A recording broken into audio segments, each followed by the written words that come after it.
தமிழகம் எங்கும் கிளைகள் கொண்ட Annamalai institute of hotel management and hospital management படிப்பில் சேர்வதற்கான அட்மிஷன் நடைபெறுகிறது. தமிழகத்தில் மீண்டும் குரூப் 4 தேர்வு நடத்த வேண்டும் உள்ளிட்ட கோரிக்கைகளை வலியுறுத்தி ஆளுநர் பிரதமருக்கு 200க்கு தேர்வர்கள் மனு அனுப்பியுள்ளனர். தமிழகம் முழுவதும் குரூப் 4 தேர்வு ஜூலை 12ஆம் தேதி நடைபெற்றது. இந்த தேர்வை ஏறக்குறைய 11.5 லட்சம் பேர் எழுதினர். இதனையடுத்து கேள்வித்தாள்கள் முன்கூட்டியே லீக் ஆனதாகவும் தேர்வு மையங்களில் சீலிடப்படாத கேள்வித்தாள் கட்டுகள் இருந்ததாகவும் தேர்வர்கள் புகார் எழுந்தது.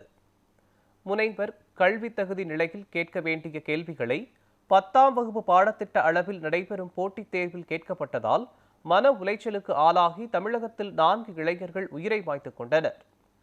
இந்த நிலையில் குரூப் 4 தேர்வு சர்ச்சை தொடர்பாக பாதிக்கப்பட்டவர்களுக்கு நீதி வேண்டும், மீண்டும் மறுதேர்வு நடத்த வேண்டும், இறந்த இளைஞர்களுக்கு இழப்பீடு வழங்க வேண்டும் என கூறி ஆளுநர் மற்றும் பிரதமருக்கு தேர்வர்கள் மனு அனுப்பியுள்ளனர்.